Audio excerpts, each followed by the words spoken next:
सभी दर्शकों को मेरा नमस्कार। हमने पिछले व्याख्यानों में व्याकरण विषय को लेकर आपके सामने अनेक प्रकरणों पर विस्तृत चर्चा की थी और आचार्य पाणिनि द्वारा सूत्र दिए गए हैं, उन सूत्रों की विस्तृत व्याख्या आपके सामने प्रस्तुत की थी।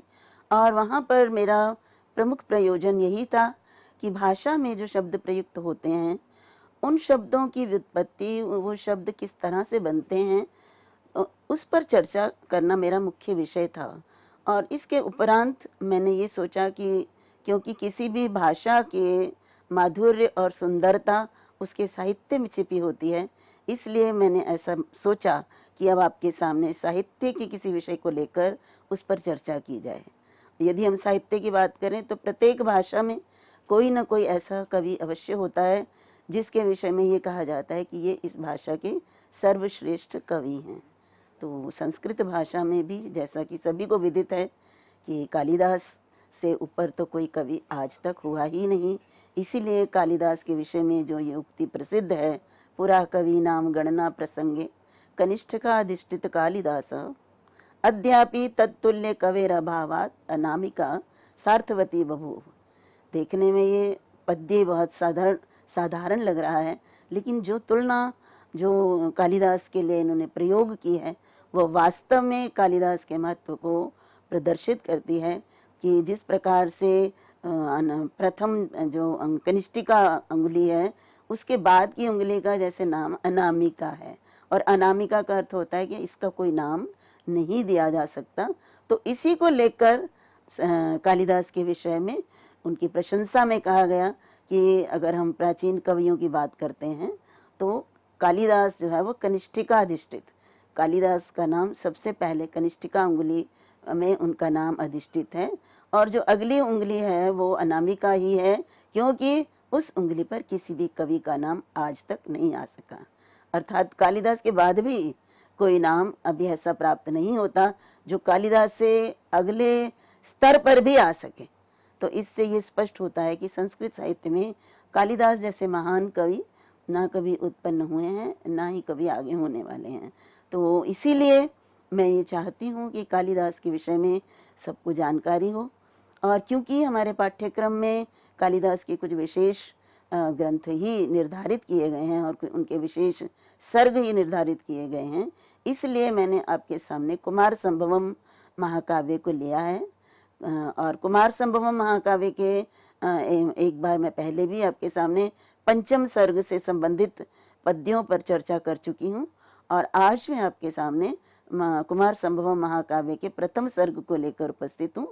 और मेरा उद्देश्य यही रहेगा कि कालिदास का पद्य न केवल आपको उसका अर्थ ही समझ में आए या सामान्य व्याख्या समझ में आए, परंतु उस पद्य के पीछे जो भी ज्ञान छिपा हुआ है, चाहे वो छंद से संबंधित हो, व्याकरण से संबंधित हो, या कि पौराणिक कथाओं से संबंधित हो, या कालिदास के चरित्र को इंगित करता हो, तो उन पर भी मैं आपके सामने चर्चा करूं। क्योंकि होता ही यही है कि हमारे पास उतना समय नहीं होता कि हम उस पद्य के पूरा विश्लेषण करके आपके सामने प्रस्तुत करें। सामान्य रूप से यदि हम अपनी कक्षाओं में पढ़ाते हैं तो ये एक अवसर होता है कि हम उसको बैठकर उस पर चिंतन करें कि ये शब्द कालिदास ने किस लिए प्रयुक्त किया है और इनका क्या महत्व है, क्या प्रयोजन है। तो इसी प्रयोजन को लेते हुए मैं आपके सामने कालिदास के महाकाव्य कुमार संभवम पर चर्चा करूंगी, इसके विशेष रूप से इसके प्रथम सर्ग पर। तो सबसे पहले इस पर चर्चा करने से पूर्व हमें ये जानना है कि कालिदास का ये काव्य किस श्रेणी में आता है। तो यहाँ पे देखिए आपके सामने मैंने बताया स्क्रीन पर है कि काव्य है कालिदास का, कुमार संभवम काव्य है। और काव्य के विषय में यदि हम कहें तो कवे कर्म काव्यम, अर्थात कवि जो कुछ भी अपने लेखनी के द्वारा, अपनी कल्पना शक्ति के द्वारा लिख देता है या सुना देता है, वही काव्य कहलाता है। तो कवे है कर्म काव्यम। और काव्य यदि हम कवि की बात करें तो कवि हम किसको कहेंगे? मैं आप यदि चाहें भी तो संभवतः बहुत अभ्यास के बाद हम कुछ अपनी लेखनी के माध्यम से कुछ काव्य या कुछ कविताएं लिख पाएंगे, परंतु कवि वास्तव में वो होता है कि अपारे अस्मिन काव्य संसारे कविरेक प्रजापति। तो ये जो कहा गया कि कवि प्रजापति है, प्रजापति का अर्थ होता है ब्रह्मा, ब्रह्मा जो कि सृष्टि करता है।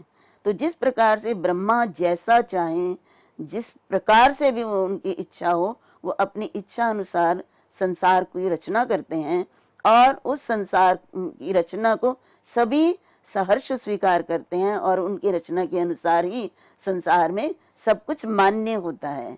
यही बात हम कवि के लिए भी कहते हैं कि कवि अपनी कल्पना शक्ति के द्वारा कुछ भी रच सकते हैं, हमारे सामने कुछ भी प्रस्तुत कर सकते हैं। कवि चाहे तो अपनी कल्पना शक्ति से आकाश कुसुम भी सत्य रूप में हमारे सामने उसका वर्णन करते हैं, तो वही हमें सत्य प्रतीत होता है। तो शश श्रृंग जो कि नहीं होते हैं, लेकिन वो भी कवि अगर अपनी कल्पना शक्ति से उसका भी वर्णन करता है तो हम उसको भी सत्य मानते हैं। तो वास्तविक कवि वो होता है जिनकी रचनाओं में हम कृत्रिमता नहीं देखते हैं, हम उनकी रचनाओं में स्वयं को उसमें डूबा हुआ पाते हैं और हमें वो सब घटनाएं, वो सब जो काल्पनिक चरित्र भी हैं, वो सब सत्य प्रतीत होते हैं। तो इसलिए हमने कहा कि कवि जो कुछ भी रचना करता है, तो कवि के संबंध में मैंने आपको बताया, और कवि की रचना ही काव्य कहलाती है। तो काव्य के संबंध में यदि बात करें तो काव्य के प्रकार हैं, और वो काव्य के मुख्य रूप से दो प्रकार होते हैं, श्रव्य और दृश्य। तो श्रव्य काव्य होते हैं जिनको हम सुनते हैं, सुनने से जिसका आनंद लेते हैं, जिनका गायन हो सकता है, पद्यों का, गद्य का श्रवण हो सकता है। तो जिनको हम सुनने से जिसका आनंद प्राप्त करते हैं वे तो हैं श्रव्य काव्य। और दूसरे हैं आपके दृश्य काव्य। दृश्य काव्य वो होते हैं जिनका कि हम देख कर आनंद लेते हैं, हमारी दृष्टि को जिससे आनंद मिलता है उसे दृश्य कहते हैं। तो दृश्य काव्य, तो श्रव्य काव्य और दृश्य काव्य, ये काव्य के प्रमुख रूप से दो भेद होते हैं। और श्रव्य काव्यों में भी देखिए उसके तीन प्रकार हैं। एक तो पद्य काव्य, ये भी श्रव्य होता है। पद्य किसको कहते हैं? श्लोक को कहते हैं, अर्थात छंदोबद्ध रचना को पद्य कहते हैं, जिसमें छंद के द्वारा जो जिसका निर्माण हो और जिसको हम गा सकते हैं, क्योंकि छंद का प्रयोजन ही है कि वो रचना जो कृति है उसको गाया जा सके छंदों के माध्यम से। तो पद्य रचना उसको जिसको पद्य काव्य कहते हैं वो श्रव्य काव्य के अंतर्गत आती है। और गद्य रचना जो कि पद्यों के छंद रहित रचना है, छंदों रहित, बाकी उसमें अन्य समास, संधियां और अलंकार इत्यादि सब कुछ होते हैं, लेकिन छंद नहीं होता है, तो उस रचना को गद्य काव्य कहते हैं। तो गद्य काव्य का एक भेद पद्य काव्य, दूसरा गद्य काव्य, और तीसरा मिश्र काव्य है। तो मिश्र काव्य में गद्य और पद्य का मिश्रण होता है, जिसे कि हम चंपू काव्य भी कहते हैं। ये काव्य के श्रव्य काव्य की दृष्टि में देखिए, मिश्र काव्य अभी मैं आगे दोबारा चर्चा करूंगी इसके ऊपर। मिश्र काव्य यहाँ यदि हम श्रव्य काव्य के प्रसंग में देखते हैं तो श्रव्य काव्य में चंपू काव्य मिश्र काव्य के अंतर्गत आता है। और जैसा कि आपके सामने पंक्ति है, पद्यम गद्यम च मिश्रम च तत्त्रिधैव स्थितम, त्रिधैव व्यवस्थितम, अर्थात काव्य की व्यवस्था तीन प्रकार से की गई है, गद्य काव्य, पद्य काव्य और मिश्र काव्य। अब पद्य काव्य भी कई प्रकार के हैं, उसके भी दो प्रमुख रूप से दो प्रकार हैं। और पद्यात्मक काव्य, एक तो है महाकाव्य और दूसरा है गीति काव्य, जिसको कि हम खंड काव्य भी कहते हैं। तो जहाँ महाकाव्य की बात करें तो जैसे महान महच्च एतत् काव्यम, महाकाव्यम, अर्थात जिसका कलेवर, जिसका स्वरूप महान अर्थात बड़ा होता है, विशाल होता है, वो महाकाव्य की श्रेणी में आता है। और गीति काव्य उसे कहते हैं, वास्तव में गीति काव्य का अर्थ है गीतात्मक काव्य, अर्थात जिसमें किसी के जीवन के किसी एक अंश को लेकर, उस चरित्र के या नेता के, नायक के किसी एक चरित्र को लेकर उस चरित्र के संबंध में पद्य लिखे जाते हैं। तो वो पद्य इतने उनकी संख्या इतनी अधिक नहीं होती है जितनी महाकाव्य की होती है। तो गीति काव्य उसे कहते हैं, वो गेय होते हैं। और उसी का दूसरा नाम है खंड काव्य।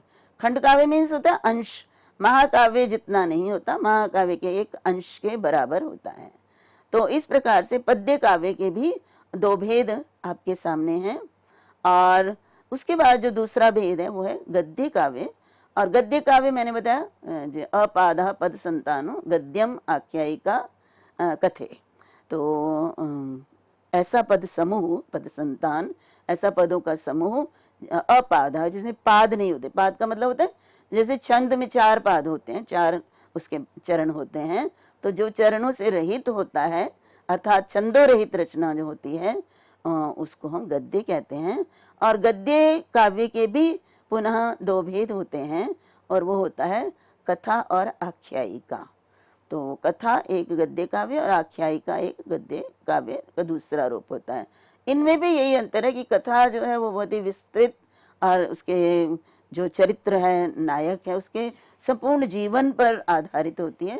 और आख्यायिका में अन्य भेद होने के साथ साथ जो है आख्यायिका आकार में भी छोटी होती है, और किसी राजनीतिक या किसी भी नेता के किसी एक अंश को लेकर आख्यायिका की रचना होती है।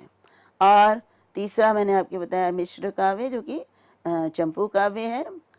और ये थे आपके सामने श्रव्य काव्य। श्रव्य काव्यों पर मैंने आपके सामने बताया कि श्रव्य काव्य को हम किस प्रकार से भिन्न भिन्न श्रेणियों में बांट सकते हैं।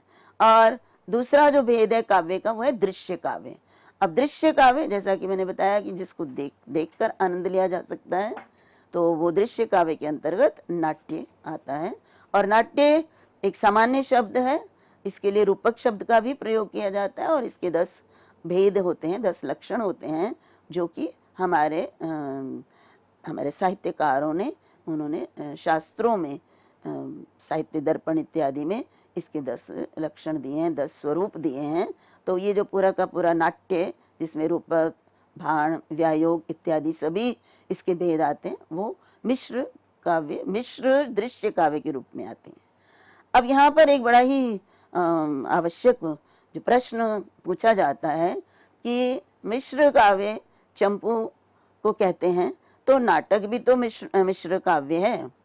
यदि हम काव्य में कहते हैं मिश्र काव्य, ये मैंने क्योंकि नाट्य को मिश्र इसके ब्रैकेट में दिया है, यही बताने के लिए दिया है कि चंपू और नाट्य यद्यपि दोनों ही मिश्र काव्य होते हैं, लेकिन इन दोनों में जो अंतर है वो विशेष रूप से यह है कि चंपू काव्य श्रव्य होता है और गद्य और पद्य का इसमें मिश्रण होता है।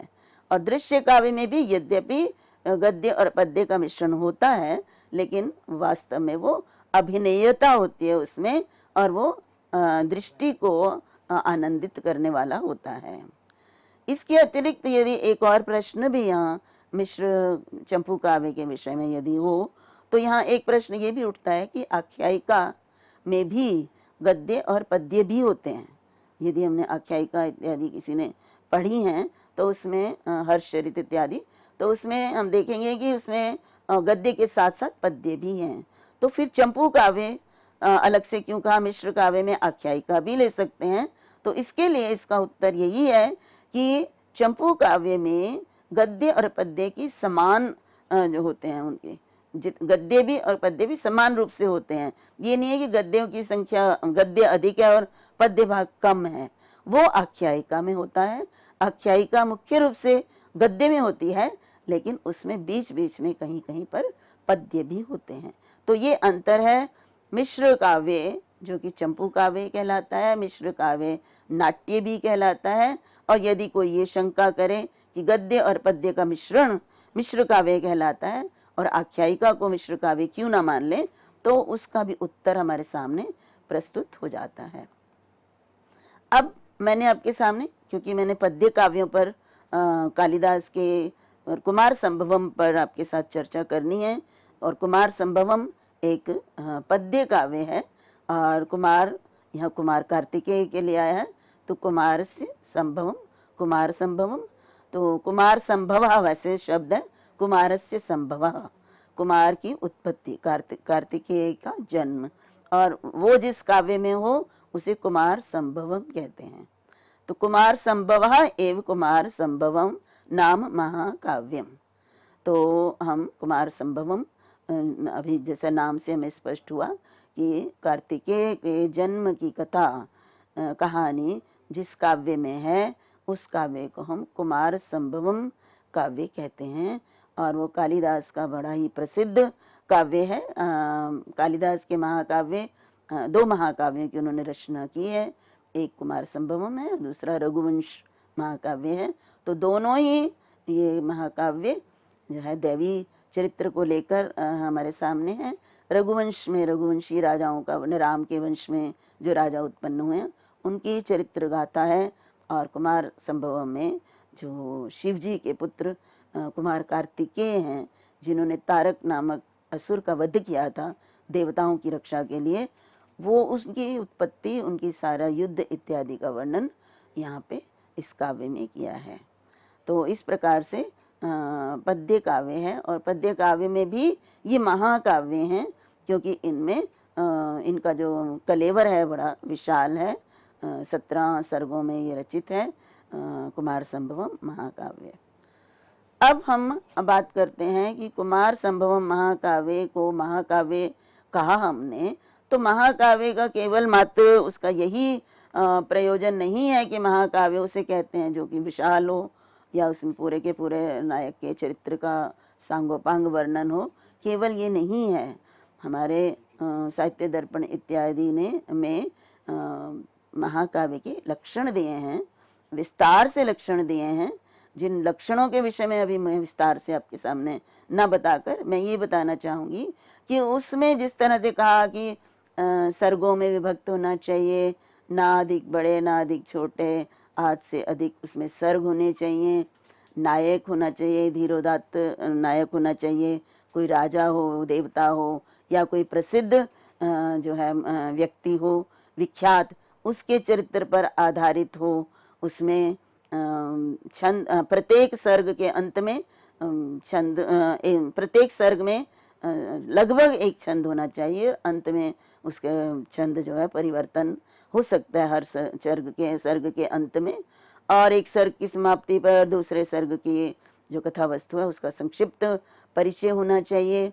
और इसका आरंभ मंगलाचरण से होना चाहिए। और मंगलाचरण भी जो कि बताया गया 3 प्रकार का होता है, जिसमें कि एक तो होता है कि किसी देवता की स्तुति की जाती है, दूसरा होता है नायक की स्तुति के लिए किया जाता है, और तीसरा कथा वस्तु का वर्णन करते हुए उस काव्य का आरंभ होता है। तो इस तरह से और भी जो कुछ मैं आपके सामने इसलिए बताना चाहती हूँ कि मैं इसके बाद जो आपको बताऊंगी वो इस पंक्ति के द्वारा स्पष्ट करूंगी।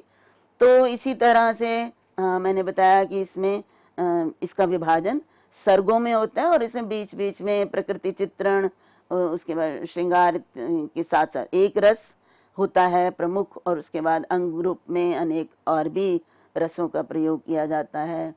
तो इस प्रकार से काव्य में पर्वत, नदियां इत्यादि का भी वर्णन होता है, प्रकृति, वनस्पति, ये सब भी स्थान स्थान पर आवश्यकता अनुसार इसमें वर्णन किया जाता है।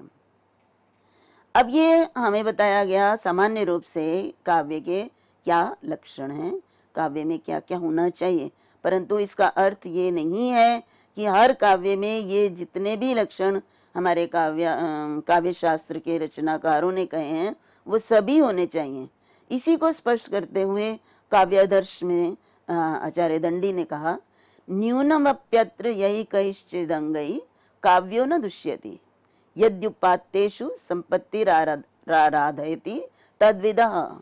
तो कहने का तात्पर्य यह है कि जो काव्य के जितने लक्षण दिए गए हैं, इसके ये आवश्यक नहीं है कि प्रत्येक लक्षण उस काव्य में हो तभी वो महाकाव्य कहलाएगा, ऐसा नहीं है।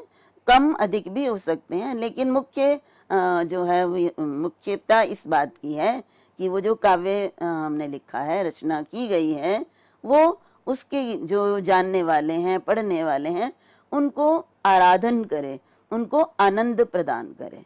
तो इसलिए काव्य का लक्षण जब दिया है तो उन्होंने आचार्य विश्वनाथ ने कहा है कि वाक्यम रसात्मकम काव्यम। तो काव्य प्रमुख रूप से काव्य में क्या है कि रसात्मक, उसमें रस होना चाहिए, आनंद होना चाहिए।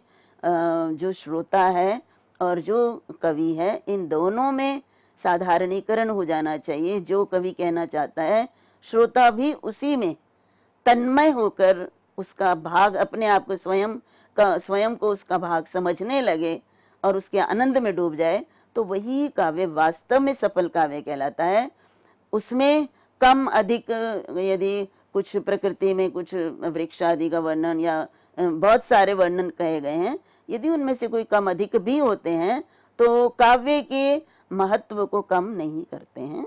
काव्य का मुख्य जो प्रयोजन है वो यही है कि रसात्मक होना चाहिए, रस निष्पत्ति उसके द्वारा होनी चाहिए।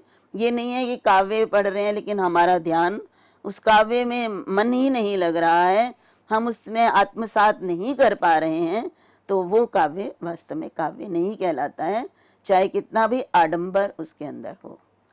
तो इस प्रकार से अब मैं आपके सामने कुमार संभव के विषय में बताऊंगी।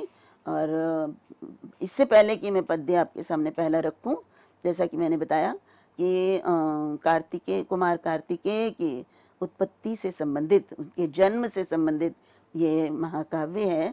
तो इसका महाकाव्य में हिमालय और मैना, हिमालय की पत्नी मैना, इनके पुत्री जो कि पार्वती, तो पार्वती का शिवजी के साथ विवाह और शिवजी के विवाह के उपरांत कुमार कार्तिकेय की उत्पत्ति, और कुमार कार्तिकेय किस प्रकार से अस्त्र प्राप्त करते हैं देवताओं से, और उस अस्त्र को प्राप्त करके किस प्रकार से तारक नामक असुर, तारकासुर को देव रक्षा के लिए, देवताओं के यज्ञों की रक्षा के लिए उसका किस तरह से संहार करते हैं, ये इस पूरे जो है महाकाव्य की कथा वस्तु है। और ये कथा वस्तु हमारी पौराणिक कथा वस्तु से ली गई है। तो कथा वस्तु में या तो पुराण से होनी चाहिए, इतिहास प्रसिद्ध होनी चाहिए, या फिर आपकी काल्पनिक भी हो सकती है, परंतु ये हमारी पौराणिक कथा है जिसके आधार पर महाकवि कालिदास ने अपने इस काव्य की रचना की है। तो क्योंकि हम इस काव्य का आरंभ अर्थात पहला सर्ग कर रहे हैं, तो प्रथम सर्ग का प्रथम पद्य आपके सामने है, और वो है अस्त्युत्तरस्यां दिशि देवतात्मा हिमालयो नाम नगाधिराजः पूर्वापरौ तोयनिधि वगाह्य स्थित पृथिव्या इव मानदण्डः। तो इस पद्य को समझने के लिए सबसे पहले हमें ये समझना पड़ेगा कि इस पद्य में जो भिन्न भिन्न पद्य हैं, जिनको कि या तो संधि के द्वारा या समास के द्वारा एक पद बनाया गया है, तो वो कौन से पद्य हैं, उनको किस तरह से हम पृथक करेंगे। तो पहला ही जो पद आपके सामने, पद्य नहीं पद, तो पहला पद ही आपके सामने है अस्त्युत्तरस्याम। तो इसमें भी देखिए एक तो अस्ति, ह्रस्व इकारांत अस्ति पद है, और दूसरा उत्तरस्याम पद है। तो अस्ति और उत्तरस्याम, इन दोनों में जब हम संधि करते हैं तो अस्ति का इकार और ओ, तो इको यणचि सूत्र के अनुसार यहाँ पर ई के स्थान पर स्वर ऊ परे होने के कारण य हो जाता है। तो अस्ति, अस्त हो गया, इकार निकाल दो, अस्त्यु य और फिर ओ, अस्त्युत्तरस्याम। और उसके बाद देखिए अस्ति और फिर उत्तरस्याम, अस्ति क्रिया है, क्रियापद है, अस धातु लट लकार प्रथम पुरुष एक वचन में प्रयुक्त है, और उत्तरस्याम, उत्तर ये शब्द है, और इसका स्त्रीलिंग, उत्तर शब्द सर्वनाम शब्द है, और इसका स्त्रीलिंग में टाप प्रत्यय करने पर उत्तरा होता है। और उत्तरा का जब हम सप्तमी में स्त्रीलिंग का प्रयोग करते हैं तो उत्तरस्याम सर्वनाम पद सप्तमी में इस प्रकार से प्रयुक्त होता है।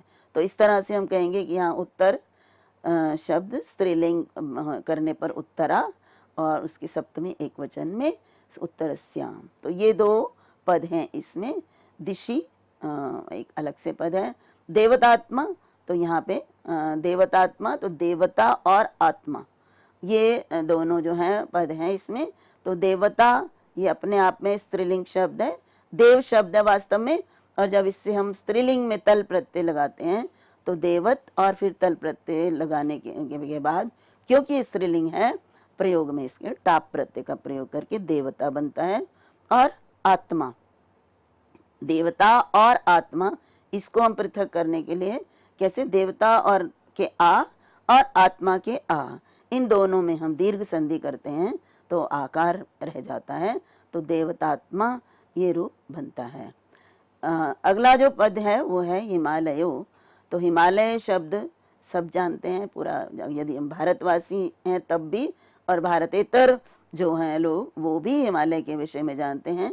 तो हिमालय पर्वत, हिमालय रीजन जिसको बोलते हैं, तो वो है हिम और आलय, इससे मिलके बनता है। और हिम और आलय में भी संधि करो तो हिमालय होता है। तो हिम, हिमस्य आलयः, या हिम का आलय मतलब होता है घर। तो हिम का जो घर है, अर्थात जहाँ पर हिम हमेशा से विद्यमान रहती, हिम मतलब बर्फ, तो बर्फ का जो घर है, आश्रय है, वो हिमालय है। नाम इसके लिए आया हिमालय का, हिमालय नामक। और नगाधि राजा, ये हिमालय का विशेषण है। और नगाधि राजा, नग और अधिराज, ये दो शब्दों से मिलकर नगाधिराज शब्द बनता है। और नग के अ और अधिराज के अ, इन दोनों में भी दीर्घ संधि की है और नगाधिराज बनता है। अब यहाँ पे देखिए, ये बात विशेष रूप से जानने योग्य है कि संधि करने से पहले यदि दो पदों में परस्पर समास होता है तो वो समास करना अनिवार्य हो जाता है, क्योंकि यहाँ पे नग और अधिराज है। तो नग अविभक्तिक है हमारे सामने, यदि हम नग को देखेंगे तो इसके कोई विभक्ति नहीं है। तो विभक्ति क्यों नहीं है, क्योंकि कोई भी पद बिना विभक्ति के प्रयुक्त नहीं होता है। इसलिए हमने ये देखना है कि यहाँ पहले समास, और समास करने के बाद हम विभक्ति का प्रयोग करते हैं। समास करने का प्रयोजन ही यही होता है कि दो तीन पद मिलकर एक बन जाते हैं और जो उसके अंदर की विभक्तियां हैं वो समाप्त हो जाती हैं, और अंत में विभक्ति का प्रयोग होता है जो नियमों के आधार पर। तो यहाँ पर भी हम देखेंगे कि नगाधिराजा का अर्थ है नगा नाम अधिराजा। नग पर्वत को कहते हैं, न गच्छति इति, जो चलते नहीं हैं, जो स्थिर हैं, उन्हें हम पर्वत, स्थिर होते हैं, वो एक स्थान से दूसरे स्थान पर नहीं जाते हैं। ये बात अलग है कि हमारे प्राचीन पुराणों में ये कथा है कि प्राचीन काल में पर्वत उड़ा करते थे, पर्वतों के पंख हुआ करते थे और वो कहीं भी जाकर वहाँ अपना स्थान बना लेते थे, जिससे कि हमारी सृष्टि में बहुत अधिक जो है एक अजब सी स्थिति हो गई थी, परेशानी वाली स्थिति हो गई थी। तब इंद्र ने अपने वज्र को लेकर पर्वतों का पीछा किया और उनके पंख काट दिए और वो पर्वत सब समुद्रों में अंदर चट्टानों के रूप में विद्यमान हो गए। और वैज्ञानिक दृष्टिकोण से भी आज हम देखते हैं कि पर्वत जो हैं, पहले वहां पानी था, समुद्र था, और जैसे समुद्र में से जो है किस तरह से विज्ञान ने भी सिद्ध किया है कि समुद्र में से पर्वत निकले हैं और वो जो है फिर हमारा भूमि का भाग के रूप में हमें प्राप्त हुए हैं। तो ये जिन बातों को हमारे पुराणों में, हमारे प्राचीन परंपरा में कथाओं के रूप में हमारे सामने प्रस्तुत किया, उनका कोई न कोई वैज्ञानिक आधार है और वो आज के वैज्ञानिक उसको सिद्ध करने के लिए तत्पर हैं। तो इसलिए कहा, अब हम ये कह रहे हैं कि नग पर्वतों का अधिराज, अधिराज यहाँ पे हिमालय के लिए आया। अधिराज मीन्स अधिको राजा, अधिक मतलब श्रेष्ठ या उनका अधिकारी राजा, तो वो सबसे बड़ा राजा। तो ये हिमालय रीजन है, इसके अंदर और भी पर्वत हैं, कंचनजंगा भी इसी के अंदर है और हमारे माउंट एवरेस्ट भी इसी में है, हिमालय पर्वत पर ही है, और अनेक बड़ी बड़ी चोटियां हैं हिमालय पर्वत के अंतर्गत। इसलिए ये सभी का अधिराज राजा है। और ये पूर्व और अपर समुद्र को पूर्वापरव, अब यहाँ पूर्वापरव यदि हम देखें तो पूर्व और अपर इससे मिलकर बनता है। तो मैं आपके सामने अभी अगले व्याख्यान में आपके सामने अन्य पदों को लेकर स्पष्ट करूंगी कि इनमें कौन कौन से पद दिए गए हैं और उनका क्या महत्व है, और उसके बाद मैं आपको इस पद्य का पूर्ण अर्थ बताऊंगी। तो अभी के लिए इतना ही।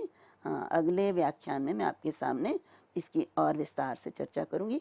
तब तक के लिए सभी को मेरा नमस्कार।